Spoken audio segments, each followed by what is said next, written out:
Tony Blair back to the White House. We've just had a wide-ranging discussion on a lot of issues.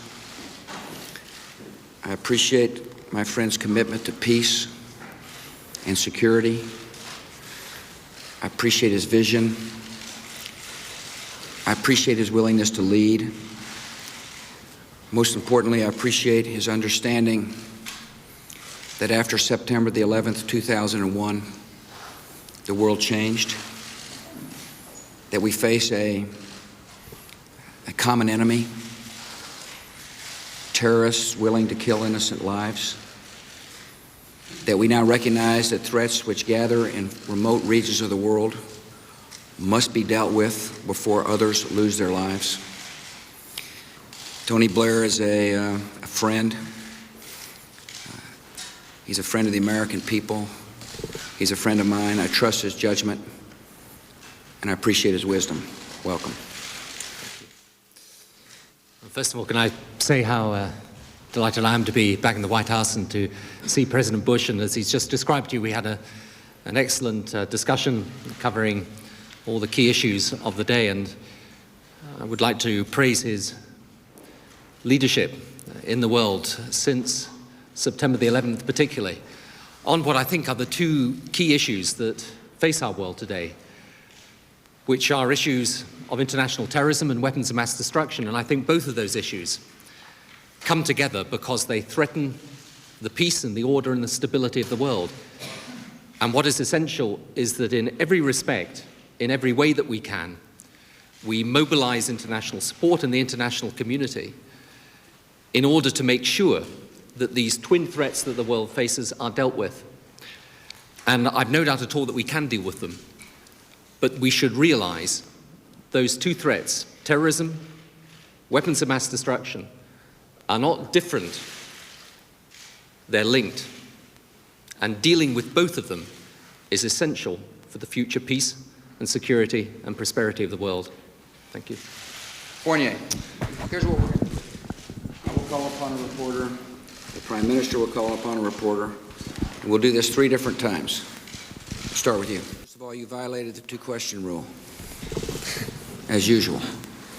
He's had a bad habit of this. I'll start.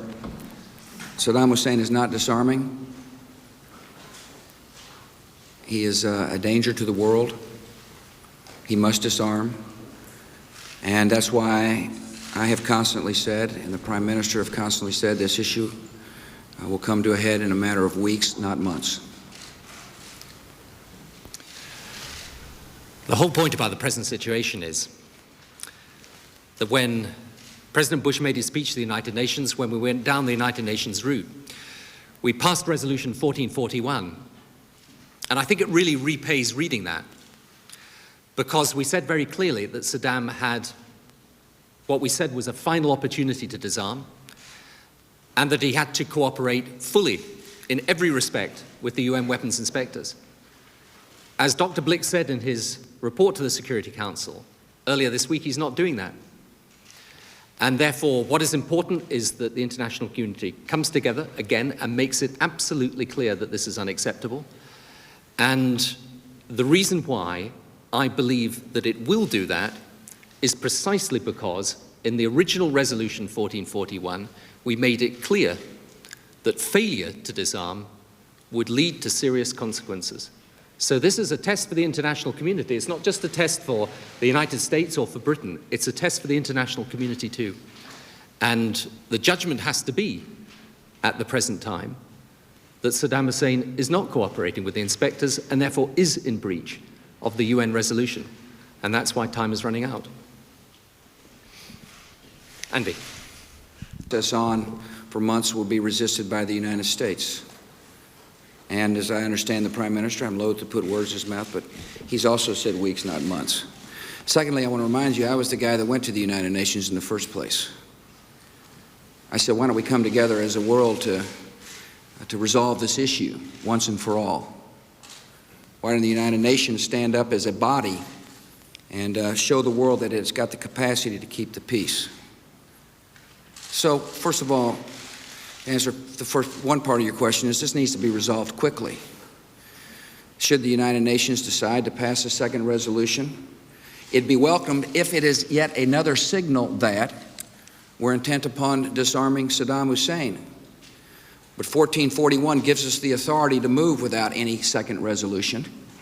And Saddam Hussein must understand that if he does not disarm for the sake of peace, we, along with others, will go disarm Saddam Hussein. Steve, a strong case about the danger of an armed Saddam Hussein.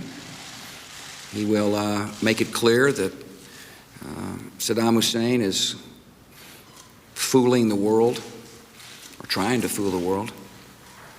He will make it clear that Saddam is a menace to peace in his own neighborhood. And he will also talk about al-Qaeda links that really do portend a danger for America and for Great Britain, anybody else who loves freedom. As the Prime Minister says, the war on terror is not confined to just a shadowy terrorist network. The war on terror includes people who are willing to train and to equip organizations such as al-Qaeda. You see, the strategic view of America changed after September the 11th. We must deal with threats before they hurt the American people again. And as I've said repeatedly, Saddam Hussein would like nothing more than to use a terrorist network to attack and to kill and leave no fingerprints behind. Colin Powell will continue making that case to the American people and the world at the United Nations. I think that answers your question. The one thing I would say, however, is I've absolutely no doubt at all that unless we deal with both of these threats, they will come together in a deadly form. Because, you know, what do we know after September the 11th? We know that these terrorist networks would use any means they can to cause maximum death and destruction. And we know also that they will do whatever they can to acquire the most deadly weaponry they can. And that's why it's important to deal with these issues together. Jim. Saddam Hussein has had 12 years to learn how to deceive. And I would view this as more deception on his part. He expects to be able to convince 108 inspectors that he's open-minded. The only way that he can show that he's truly a peaceful man is to not negotiate with inspectors, is to not to string the inspectors along, but to disarm in front of inspectors. We know what a disarmed regime looks like. We know what it means to disarm. There's no negotiations. The idea of calling inspectors in to negotiate is a charade. If he is going to disarm, he must start disarming. That's the only thing he needs to talk to the inspectors about is, here, I'm disarming. That's absolutely right. If you look back at the history of this, for 12 years he's played these games. And that's why it's so important to realize what the UN inspectors were put back in to do. The UN inspectors, and this is the crucial point, because it's on this basis that the whole issue of the UN authority rests. The UN inspectors did not go back into Iraq to play a game of hide and seek with Saddam. They didn't go back in as a detective agency. They went back in under an authority that said that they had to cooperate fully in every respect, the interview of witnesses, not just access to sites, honest, transparent declarations of the material they had. They're not doing that. Now, why are they calling back the inspectors? I think it's fairly obvious. It's because as the pressure grows, they want to play the same games as they've been playing all the way through. That's why it's important we hold to the path that we've set out. They have to disarm, they have to cooperate with the inspectors.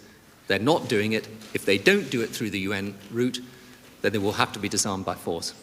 In this case. Prior to September the 11th, we were discussing smart sanctions.